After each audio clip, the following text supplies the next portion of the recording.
বৈষম্য বিরোধী ছাত্র আন্দোলনের নেতৃত্বে ছাত্র জনতার অংশগ্রহণে বাংলাদেশে একটি অভ্যুত্থান হয়েছে। আপনাদের আমাদের একটি লড়াইয়ে খুনি হাসিনা ভয়ে লেজ গুটিয়ে দেশ ছেড়ে পালিয়েছে। সবচেয়ে গুরুত্বপূর্ণ বিষয়টা হচ্ছে এই খুনি হাসিনা থেকে আমাদের অসংখ্য কিছু শিক্ষা নেয়ার আছে। এই খুনি হাসিনা তার নিজেকে বাঁচানোর জন্য নিজে দেশ ছেড়ে পালিয়েছে, তার পরিবারের সদস্যদেরকে বাঁচানোর জন্য নিজে পালানোর আগে তাদেরকে সেফ এক্সিট দিয়েছে।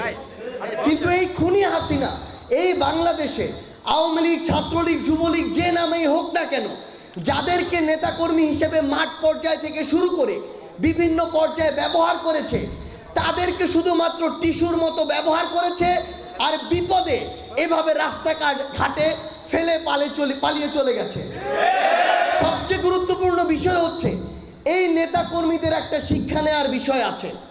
যারা আওয়ামী লীগের দোসর ছিল তারা এখন বিভিন্ন সময় আবার দেশের বাইরে থেকে ওই খুনি হাসিনা এবং তার সুবিধাভোগী যে কিছু দালাল ছিল তারা দেশের বাইরে থেকে তাদের উস্কানি দিচ্ছে।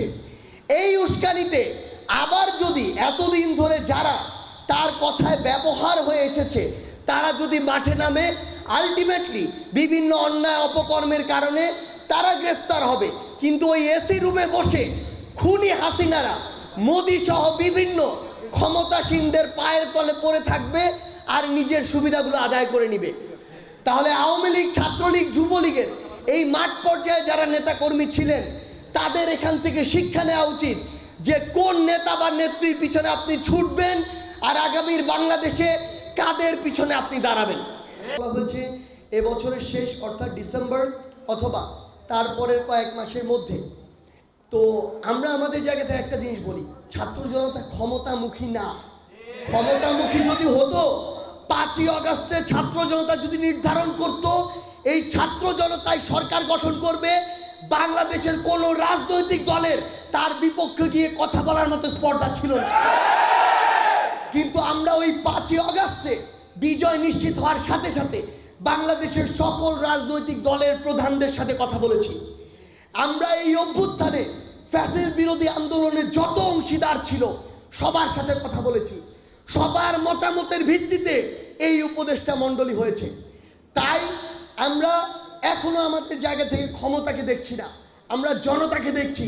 জনতাকে সামনে রেখে অন্তর্বর্তীকালীন সরকার যদি মনে করে ডিসেম্বরে, জানুয়ারিতে, ফেব্রুয়ারিতেই নির্বাচনের উপযুক্ত সময়, আমরা দ্বিমত করব না।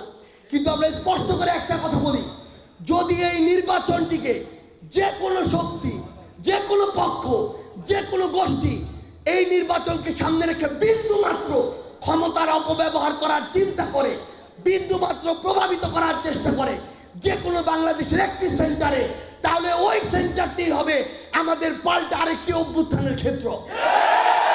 এই নির্বাচন বাংলাদেশের অর্ধ শতাব্দীর ইতিহাসের সবচেয়ে সেরা স্বচ্ছ নির্বাচন হতে হবে। এতে বাংলাদেশের কোন একটি রাজনৈতিক দল যদি 300টি আসনও পায় আর কেউ যদি কিছু না পায় তাতেও আমাদের আপত্তি থাকবে না।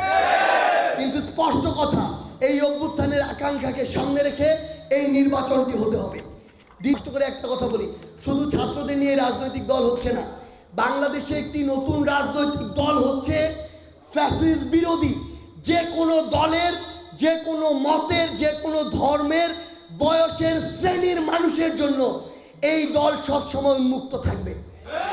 কিন্তু এই দলকে ব্যবহার করে কেউ যদি ক্ষমতার একটা সিটে বসে ক্ষমতার অপব্যবহার করার বিন্দুমাত্র স্বপ্ন দেখে, আমরা তাকে আগেই বলে দিতে চাই এই দল আপনার জন্য না।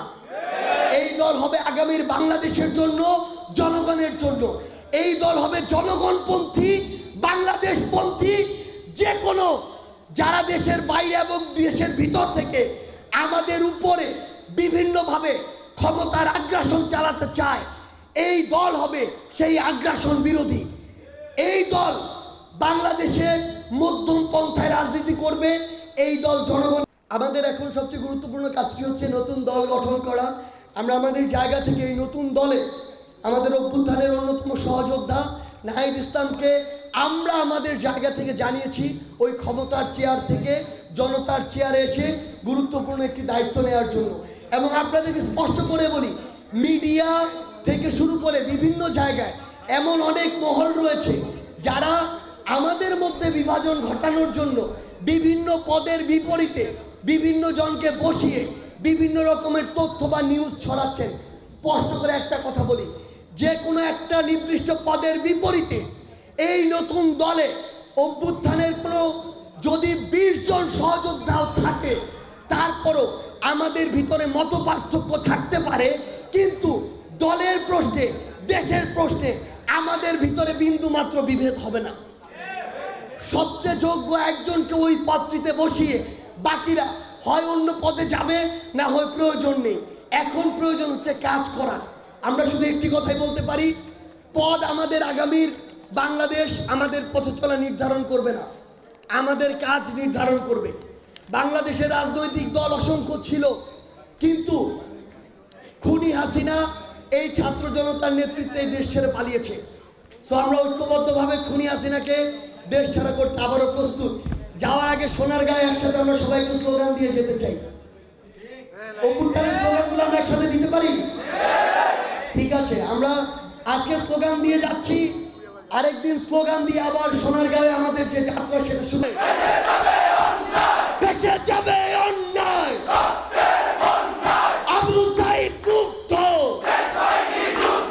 সাইদ ওয়াসিম মুক্ত।